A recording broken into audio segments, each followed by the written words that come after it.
Hello guys, स्वागत है आपका सिटीजन जी चैनल पर। और आज आप देखने वाले हो 2026 में ही रिलीज हुई बॉडी हॉरर मूवी स्लंटेड का ब्रेकडाउन। इसकी राइटर डायरेक्टर है एमी वॉन्ग, जिनकी ये डेब्यू मूवी है। अगर आप द सब्सटेंस जैसी कोई मूवी देखना चाह रहे थे तो इसे देख सकते हो, और इसे देखने के बाद अगर ऐसी ही कोई और मूवी देखना चाहो तो ग्राफ्टेड देख सकते हो। वीडियो बनाई है मैंने उस पर। तो चलिए अब ज्यादा देर ना करते हुए जल्दी से ब्रेकडाउन स्टार्ट करते हैं।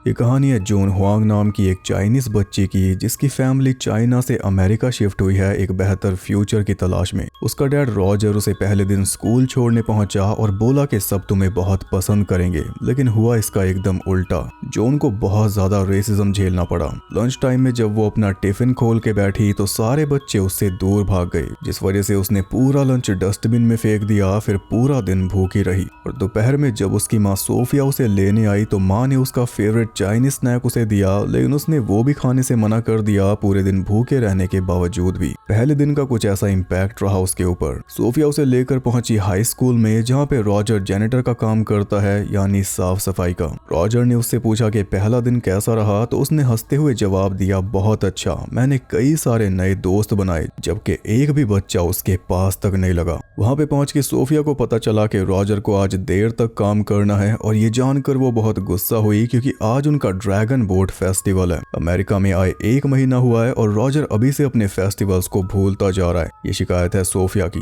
अब इतने में रॉजर अपना काम निपटा रहा था। जॉन हाई स्कूल के अंदर घूमने लगी और वहां लगे पोस्टर्स को देख के वो अमेरिकन कल्चर में ढलने की कोशिश कर रही थी, ताकि कोई उससे दूर न भागे। जैसे एक पोस्टर को देख के उसने अपना भी स्वेटर उतार के कमर पे बांध लिया। फिर ऐसे ही घूमते हुए वो जा पहुंची प्रॉम में, जहाँ की चमक धमक देख कर वो दंग रह गई। उसके सामने ही प्रॉम क्वीन अनाउंस हुई, जो एक ब्लॉन्ड लड़की थी, और पिछले साल जो बनी थी वो भी ब्लॉन्ड ही थी। हर कोई क्वीन का नाम चेयर कर रहा था। बस उसी टाइम जॉन ने भी सपना सजा लिया कि एक दिन वो भी प्रॉम क्वीन बनेगी और सारे लोग उसके लिए चेयर करेंगे, एक दिन जब उसके साथ अच्छा बर्ताव होना शुरू हो जाएगा। अब कई सालों बाद जॉन हाई स्कूल में आ चुकी है, लेकिन बदला कुछ भी नहीं। रेसिज्म कहीं गया नहीं, बस इवॉल्व हो चुका है। जॉन को अब भी यही एहसास दिलाया जाता है कि वो उनमें से एक नहीं है, बराबरी करना तो भूल ही जाओ। बस इसलिए जॉन हर टाइम अमेरिकन दिखने की कोशिश में लगी रहती है, जैसे आंख पे मोटा आईलाइनर लगा के आंख को बड़ा दिखाना और नाक पे क्लिप लगा के रखना ताकि नाक थिन हो जाए। इसके रूम में देख सकते हो सारी गोरी लड़कियों की फोटोज लगी हैं, क्योंकि ये बनना ही वैसा चाहती है। हाई स्कूल की सबसे पॉपुलर लड़की ओलिविया हैमंड की तरह बनना चाहती है, इसलिए उसे दीवानों की तरह फॉलो करती है। ओलिविया लाइव आई तो जॉन को पता चला कि इस साल ओलिविया प्रॉम क्वीन के लिए खड़ी नहीं हो रही, क्योंकि उसे एक टीवी शो में लीड रोल मिल चुका है। वो उसकी शूटिंग में बिजी होगी, और क्योंकि ओलिविया कंपटीशन में नई है, इसलिए जॉन को अपने लिए मौका दिखाई दे गया, क्योंकि प्रॉम क्वीन बनने का सपना इसने आज तक छोड़ा नहीं। ओलिविया होती तो नो डाउट वही जीतती, लेकिन अब वो नहीं है, इसलिए जॉन को अपने लिए भी जीत दिखाई दे रही है। और इसी खुशी में उसने एथनोस नाम का फिल्टर लगा के फोटो ले ली, जिससे वो ब्लॉन्ड दिखे। और तभी एथनोस वालों ने उसके पास डीएम कर दिया कि आप हमारे फिल्टर को यूज करने वाले टॉप लोगों में से एक हो, जो कि वो है, इसलिए हम आपको एक सुनहरा मौका देना चाहते हैं। पर जॉन ने वो डीएम इग्नोर कर दिया। वो स्कूल जाने की तैयारी करने लगी तो उसकी माँ ने उसे बोला कि तुम इतना मेकअप क्यों लगाती हो। तो जॉन बोली कि पहले आप इंग्लिश बोलो। रॉजर और सोफिया आज भी घर में मैंडरिन चाइनीज बोलते हैं, जो कि दुनिया में सबसे ज्यादा बोली जाने वाली भाषा में इंग्लिश के पीछे ही है। और सोफिया का कहना है कि जल्दी इंग्लिश को ओवरटेक कर लेगी। सोफिया अमेरिका में भी अपने कल्चर को बचा के रखना चाहती है, जबकि जॉन ने तो बचपन में ही मैंडरिन बोलनी बंद कर दी थी, और ना ही उसे अपने फेस्टिवल से कुछ लेना देना है। माँ बाप चॉपस्टिक से खा रहे हैं और जॉन चम्मच से सीरियल खा रही है। अगले हफ्ते चाइनीज न्यू ईयर है, तो सोफिया चाहती है कि जॉन उसके साथ डम्पलिंग्स बनाना सीखे, जो कि सोफिया ने अपनी माँ से सीखे थे।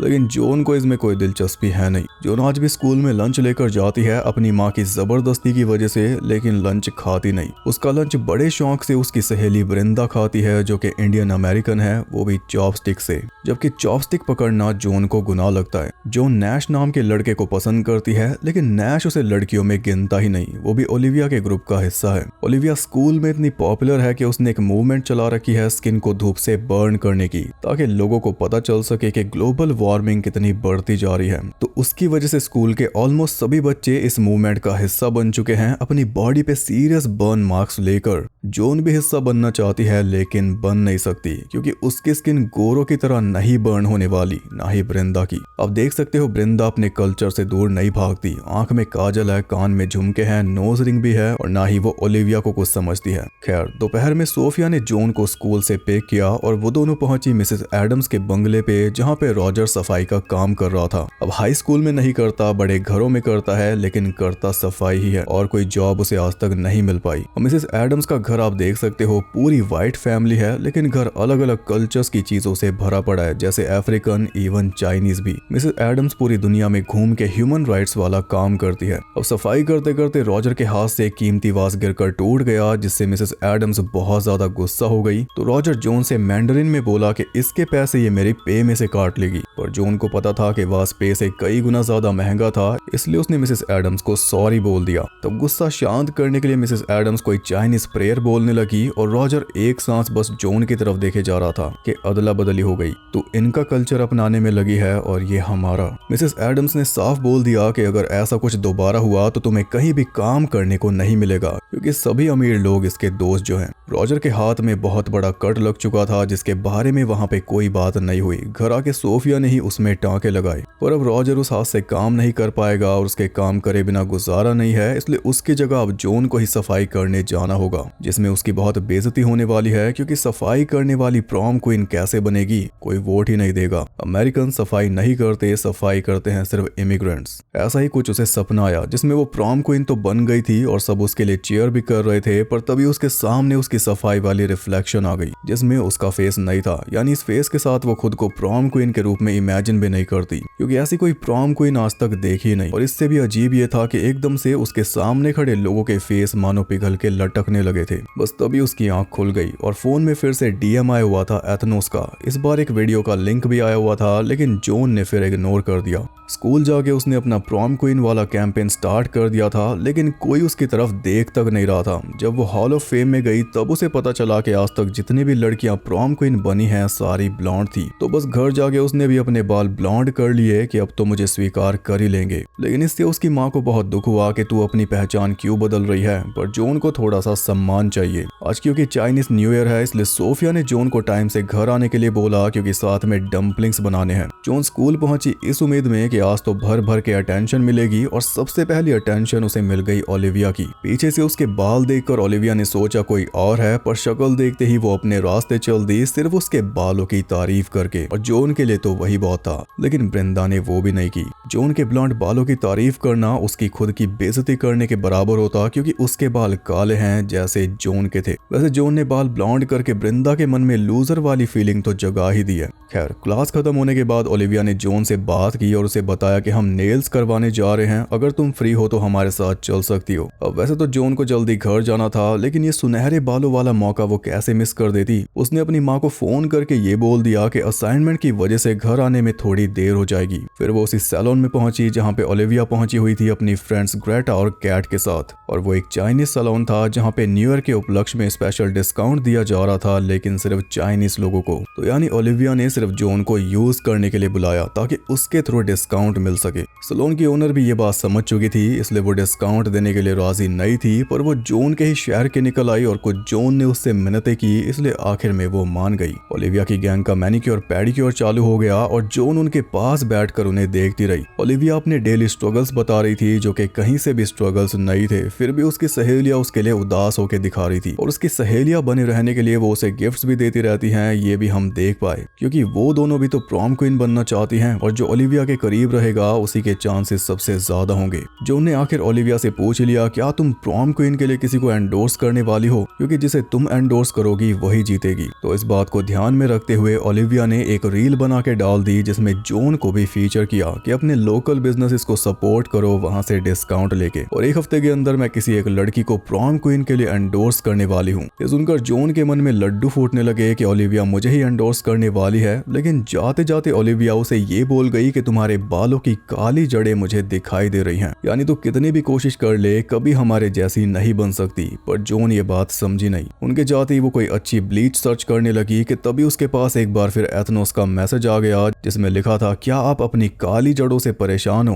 वो कहते हैं ना, फोन सब कुछ सुनता है और जड़ों का मतलब यहाँ कुछ और भी है। एथनोस ने उसे ब्लैक रूट्स के फ्री ट्रीटमेंट का ऑफर दे दिया जो सिर्फ 1 घंटे के लिए वैलिड था और एथनोस की दुकान भी वहीं पास में ही थी, इसलिए जॉन वहां पे चली गई। जाके देखते हैं कि विंडोज को अखबार से कवर किया हुआ था और अंदर से दुकान ऐसी थी जैसे कोई कबाड़ खाना, लेकिन हाथी के दांत दिखाने के कुछ और थे और खाने के कुछ और। वहां पे एक सिक्योरिटी गार्ड बैठा हुआ था डेक्स्टर, जिसे पहले से पता था कि जॉन हुआंग नाम की लड़की आने वाली है। उसने जॉन के लिए सीक्रेट दरवाजा खोल दिया आलिशान एथनोस क्लिनिक का। रिसेप्शन पे नैन्सी नाम की लड़की थी जो बोली कि डॉक्टर सिंगर आते ही होंगे, तुम बैठ जाओ। वहाँ टीवी पे कई व्हाइट लोगों के इंटरव्यूज चल रहे थे जो बता रहे थे कि व्हाइट बनने से पहले उनकी लाइफ कैसी थी और व्हाइट बनने के बाद कितना ड्रास्टिक चेंज आया। ड्रीम जॉब मिल गई, जानवर भी अलग तरह से ट्रीट करने लगे, लड़कों के डीएम्स आने लगे, लड़की के माँ बाप राजी हो गए शादी के लिए। और हाँ, जब बच्चा होगा तब थोड़े हैरान होंगे। पर मेन बात यह है कि इन्हें व्हाइट बनाया किसने? एथनोस क्लिनिक ने। डॉक्टर विली सिंगर आके जॉन को दिखाता है अपनी तैयार की हुई वीडियो जिसमें वो बता रहा था कि मैं एथनोस कंपनी के फाउंडर्स में से एक हूँ और हमारी कंपनी असली इक्वालिटी प्रोवाइड करती है एथनिक मॉडिफिकेशन सर्जरी करके। यानी सर्जरी करके ये किसी को भी ऊपर से नीचे तक व्हाइट बना सकते हैं, चाहे वो किसी भी एथनिसिटी का हो, उसे गोरा बना देते हैं। हाँ, अंदर से कोई चेंज नहीं करना पड़ता क्योंकि अंदर से सब एक जैसे हैं, बस बाहर से सर्जरी की जाती है। आंखों का कलर भी चेंज कर देते हैं, यहाँ तक कि आवाज भी, जिसके बाद आपको मिलता है इक्वल सम्मान।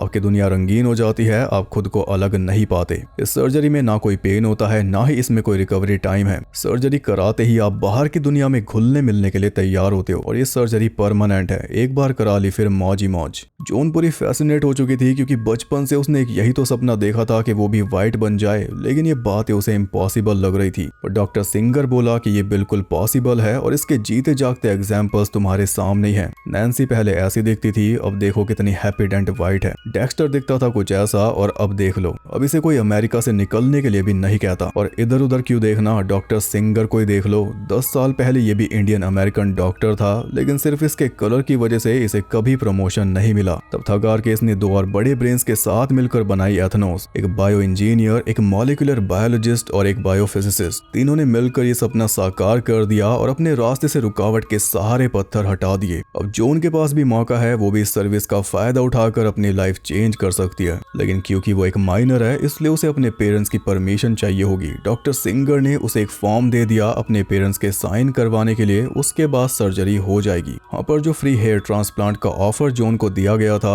उसके तहत डॉक्टर सिंगर ने उसके पुराने बाल जड़ से उखाड़ कर नए सुनहरे ब्लॉन्ड बाल लगा दिए, जिन्होंने जॉन के कॉन्फिडेंस को बहुत ज्यादा बूस्ट कर दिया। अब कम से कम बालों में तो उसने ओलिविया की बराबरी कर ली। खुश होते हुए वो देर रात अपने घर पहुंची, तब तक उसके माँ बाप सो चुके थे। डम्पलिंग्स उसकी माँ ने अकेले बना लिए, फिर भी उसके ऊपर कोई गुस्सा नहीं किया क्योंकि माँ को लग रहा था कि जॉन मन लगाकर पढ़ाई कर रही है, पढ़ाई करके कामयाब हो जाएगी, हमारी तरह इसे साफ सफाई वाला काम नहीं करना पड़ेगा। पर अभी कुछ दिन तो करना पड़ेगा जब तक रॉजर का हार्ट ठीक नहीं हो जाता। अगले दिन मिसेस एडम्स के घर सफाई करने पहुंची, जहाँ पे पूरा रायता फैला हुआ था खाया हुआ। कल रात उसकी बेटी ने पार्टी दी थी ना, इस वजह से। मिसेस एडम्स बोली कि अगले हफ्ते की सफाई कैंसिल है क्योंकि हम पेरू जा रहे हैं और अगर तुम्हारे डैड को मेरे हैंड डॉक्टर का नंबर चाहिए तो बता देना। नंबर का क्या करेगा, पैसे भी तो चाहिए। अब जो भी रायता जॉन ने साफ किया उसके बदले में उनकी टूथब्रश गंदी करके चली गई और जाते हुए उसे ओलिविया की गैंग ने देख लिया, जिससे उसकी एंडोर्समेंट की दावेदारी थोड़ी कमजोर पड़ गई। जॉन बुरी चिंता में थी कि अब ओलिविया उससे कभी बात नहीं करेगी क्योंकि वो अपने स्टैंडर्ड वालों से ही बात करती है। इसी चिंता में उसने ओलिविया के पास टेक्स्ट भी कर दिया, लेकिन कोई रिप्लाई नहीं मिला। अगले दिन स्कूल गई तो देखा कि लोगों ने उसका प्रॉम क्वीन वाला कैंपेन बिगाड़ रखा था, जिससे वो समझ गई कि ये सब मुझे वोट नहीं करने वाले, ये बस मुझे शर्मिंदा ही करते रहेंगे अनलेस कि मैं भी इनमें से एक बन जाऊं। तो घर जाकर उसने अपनी माँ को बेवकूफ बनाकर उस सर्जरी वाले फॉर्म पे साइन करवा लिया। उसने बोला कि स्कूल ट्रिप पर जाना है, उसके लिए साइन चाहिए और उसकी माँ को उस पे इतना भरोसा था कि उन्होंने फॉर्म की तरफ देखा तक नहीं, सीधा साइन कर दिया। अब पेरेंट्स की परमिशन मिल चुकी थी, इसलिए डॉक्टर सिंगर ने जॉन की सर्जरी कर दी और उसे बदल दिया एक ब्लॉन्ड व्हाइट अमेरिकन लड़की में। जॉन ने खुद को मिरर में देखा तो उसके आंसू निकल आए। जब सड़क पे निकली तो मानो उसके प्रति दुनिया का नजरिया ही बदल चुका था। हर कोई उसकी तरफ देखकर स्माइल कर रहा था, बच्चे उसे अप्रोच कर रहे थे जो आज से पहले कभी नहीं हुआ। लेकिन जब घर पहुंची तो उसे देखकर उसके माँ बाप परेशान हो गए कि पता नहीं ये कौन लड़की आ गई घर में। उसने बताया, मैं जॉन हूँ, आपकी की बेटी, लेकिन जून तो वो कहीं से भी नहीं दिख रही थी। तब उसने बचपन वाले कुछ गाने सुनाए, कुछ सीक्रेट बातें बताई जो सिर्फ फैमिली को पता थी। तब जाके मॉम डैड को यकीन हुआ कि वो जून ही है, लेकिन आंखें तब भी भरोसा नहीं कर रही थी। माँ तो एकदम ही टूट गई जब जून ने बताया कि मैंने वाइट सर्जरी करवा ली, अपनी पूरी पहचान ही बदल डाली। माँ को यकीन ही नहीं हो रहा था कि जून ने उनके साथ इतना बड़ा धोखा किया,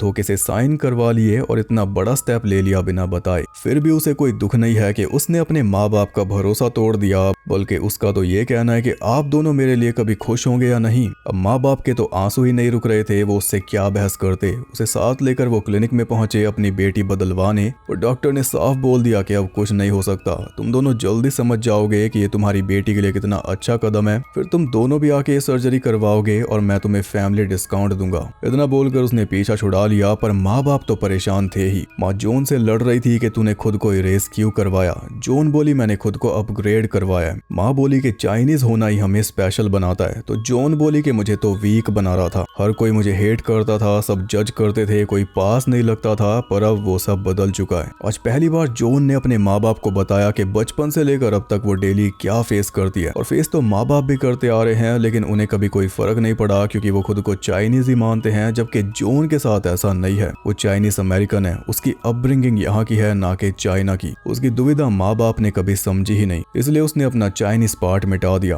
बाप भी बहुत निराश है क्योंकि जॉन के अंदर वो अपनी माँ की झलक देखा करता था। जॉन ने उससे वो भी छीन लिया, और जॉन को पता था कि इतना उतना तो उसे सुनना ही पड़ेगा, इसके लिए वो पहले से तैयार थी। उसने एक कान से सुना और दूसरे से निकाल दिया। अगली सुबह उठी तो खुद को मिरर में देख के बहुत खुश थी। हाँ, लेकिन उसके फेस पे से स्किन की एक लेयर उतर रही थी, जिसे उतार के वो स्कूल में पहुंच गई एक नई पहचान के साथ। जो हंट नाम से उसने एडमिशन करवाया और एक नई स्टूडेंट के तौर पे क्लास ज्वाइन कर ली। एक बार फिर उसी एक्सपीरियंस को जी रही थी जिसे बचपन में जिया था स्कूल के पहले दिन, लेकिन आज वाला एक्सपीरियंस एकदम अलग है। सब उसे प्यार से देख रहे हैं, बल्कि नैश जो उसे लड़की ही नहीं समझता था खुद उससे बातें कर रहा है। और ओलिविया के पत्ते खाने वाले ग्रुप में भी उसे इजी एंट्री मिल गई जब उसने बताया कि उसके डैड एक हॉलीवुड मूवी प्रोड्यूसर हैं। वो सब तो पत्ते खाने में लग गए, पर जॉन लेकर आई थी घर से टिफिन जो उसने पहले दिन की ही तरह डस्टबिन में पलट दिया। और ऐसा करते हुए उसे देख लिया ब्रिंदा ने। सिर्फ टिफिन देखकर ही उसने जॉन को पहचान लिया, लेकिन टोका नहीं। वैसे भी जॉन उसे इग्नोर कर रही है, उसके कॉल्स और मैसेजेस का कोई जवाब नहीं दे रही। नई पहचान के साथ प्रॉम क्वीन बनना है तो नए दोस्तों से नजदीकियां बढ़ानी होगी। उसने ओलिविया की गैंग को पार्टी पे इनवाइट कर दिया, और पार्टी उसने रखी मिसेस एडम्स के घर में जो फैमिली के साथ गई हुई थी पेरू। पार्टी में नैश उसके बढ़िया करीब आ चुका था, जो कि उसका सपना था हमेशा से, लेकिन उससे भी पुराना सपना है प्रॉम क्वीन का, जिसे पूरा करने के लिए उसे ओलिविया के करीब जाना था, पूरी भीड़ को पार करके।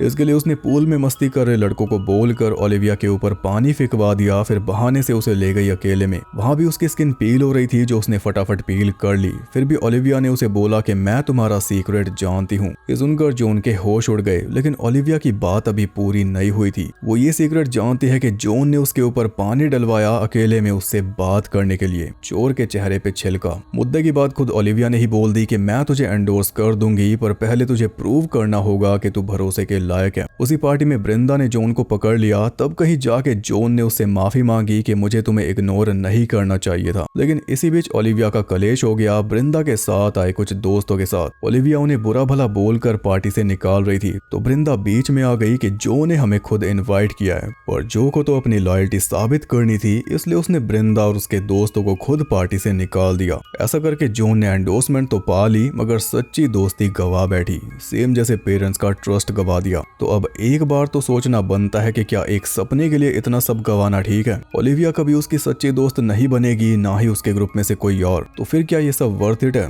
ये ओलिविया की गुलामी। देर रात अपने घर पहुंची तो उसके माँ बाप उसी की चिंता में बैठे हुए थे। लुक बदलते ही तूने तो लाइफस्टाइल भी बदल डाला। उसने एक बार फिर झूठ बोला कि मैं अपनी दोस्त के घर थी, लेकिन उसके मुंह से स्मेल आ रही थी जिससे साफ पता चल रहा था कि उसने सूखा नशा किया है। इसी वजह से रॉजर ने उसका फोन छीन लिया और बोला कि ये तभी वापस मिलेगा जब तू प्रूव करेगी कि तू भरोसे के लायक है। अपने डैड के मुंह से ये लाइन सुनकर उसका पारा हाई हो गया, जबकि अभी ओलिविया ने जब यही सेम लाइन बोली थी तब उसका कुछ और ही रिएक्शन था। उसने मिरर में जाके देखा तो उसका फेस हमें लटकता हुआ दिखाया गया, जैसे कि नाइटमेयर में भी दिखाया था।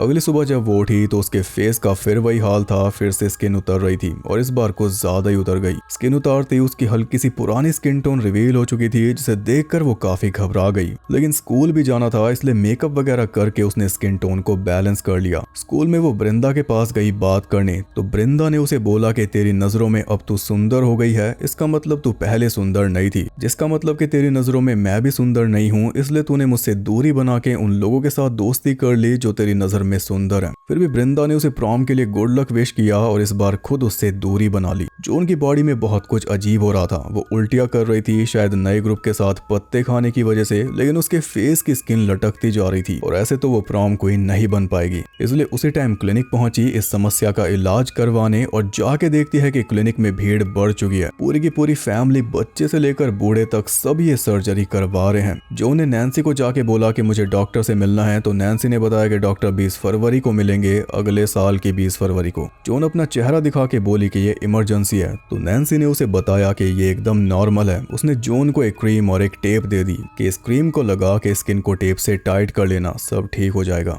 जॉन ने घर जाके वैसा ही किया, लेकिन बात नहीं बन रही थी। इसी बीच उसके माँ बाप उससे बात करने आ गए। माँ ने बताया कि तुम्हारे डैड को काम से निकाल दिया गया है, किसी ने मिसेस एडम्स के घर में घुस के पार्टी की थी, तो घर का कोड जिसको पता था मिसेस एडम्स ने सबको निकाल दिया है। माँ ने जॉन से पूछा कि डैड ने तुम्हें भी तो कोड बता के रखा हुआ था और तुम उस रात लेट घर आई थी जिस दिन ये पार्टी हुई थी, कहीं तुमने तो किसी को कोड नहीं बताया स्कूल में। उसकी माँ एकदम सही बात कर रही थी, वो भी बिना उस पे शक किए, और गलती होने के बावजूद भी वो उल्टा उन दोनों के ऊपर ही बरस पड़ी कि जॉब से निकाल दिया तो अच्छा ही किया, अब इंग्लिश सीखो और कोई ढंग की जॉब ढूंढो। माँ बाप उसकी शक्ल देखते रह गए, क्योंकि अब उन्हें बातों में भी जॉन नजर नहीं आ रही। रात में टेप और क्रीम का सहारा लेकर वो तैयार होकर प्रॉम के लिए निकल गई। इतनी बात सुनने के बाद भी उसके डैड ने उसे सपोर्ट किया। माँ बाप खुद तैयारियों में लगे हुए थे, क्योंकि आज उन्हें अमेरिका में आए 10 साल पूरे हो चुके हैं। जो कुछ उन्हें यहाँ मिला वो उसे सेलिब्रेट करेंगे। हाँ, पर उनकी बेटी छिन गई, इसका दुख रहेगा। जॉन प्रॉम में पहुंची तो वहाँ पे उसका फेर फिर से लटकने लगा। लाइट्स कम थी, इसलिए किसी ने ध्यान दिया नहीं। जल्दी से बाथरूम में भागी उसे फिक्स करने के लिए, लेकिन राहत नहीं मिल रही थी। तब ओलिविया ने आकर टेप लगाने में उसकी मदद की, ये बोलकर कि पुराना चेहरा थोड़े टाइम तक फाइट करेगा, पर धीरे धीरे सब ठीक हो जाएगा। इसका मतलब कि ओलिविया ने भी ये वाली सर्जरी करवा रखी है, वो भी पहले कुछ और थी, और अगर उसने अचीव कर लिया तो जॉन भी कर सकती है। जॉन को प्रॉम क्वीन का खिताब मिल गया और लोग उसके लिए चीयर भी कर रहे थे। फाइनली उसका सपना सच हो चुका था, लेकिन एकदम से चीयरिंग बंद हो गई और लोग उल्टियां करने लगे,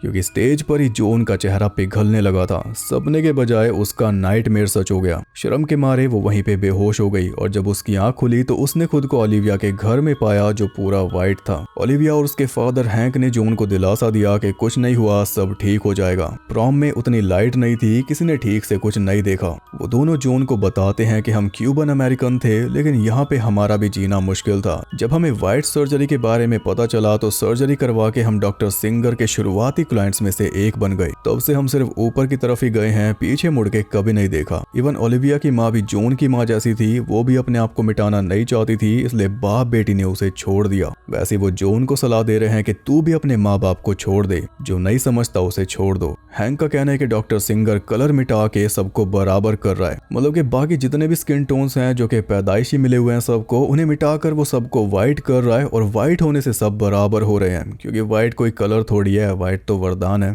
अब देख सकते हो ये बाप बेटी व्हाइट से कितने ज्यादा ऑब्सेस्ड हैं। इस सीन में हर एक चीज व्हाइट है, फर्नीचर भी, कपड़े भी, लाइट भी, बर्तन भी, यहाँ तक के खाना भी। उनकी बातों से जॉन को बस इतना समझ आया कि इनकी तरह पागल नहीं होना। वो अपने घर चली गई, जहाँ पे वो देखती है कि उसके मॉम डैड जैसे हैं वैसे ही कितने खुश हैं, और वो सब कुछ बदल के भी खुशी हासिल नहीं कर पाई। जाके अपनी माँ के गले लगी तो उसी टाइम माँ ने उसकी सारी गलतियां माफ कर दी और उसके दुख को भी समझा। डैड ने भी उसे समझाया कि तुम अपनी खुद की अमेरिकन पहचान बनाओ, ना कि किसी पहचान के पीछे भागो। जॉन को भी समझ आया कि अगर वो पहले अपने माँ बाप के साथ इस बारे में बात कर लेती तो बात कभी बिगड़ती नहीं। अगले दिन सोफिया और जॉन क्लिनिक जाते हैं जॉन की सर्जरी रिवर्स करवाने के लिए, और जाके देखते हैं कि वहां तो बाहर तक लंबी लाइन लगी हुई थी। लोग अपनी पहचान बदलवाने के लिए उतावले हुए पड़े थे, क्योंकि सबको फेयरनेस चाहिए लाइफ में। इसी वजह से डॉक्टर सिंगर ने देश में और भी ब्रांचेस खोल ली हैं। जॉन और सोफिया क्लिनिक में पहुंचे तो अंदर जाते सिक्योरिटी गार्ड्स ने उन्हें बाहर निकाल दिया। फिर डॉक्टर सिंगर आके उनसे मिला और उसने फिर वही बात बोली कि पहचान खो गई तो खो गई,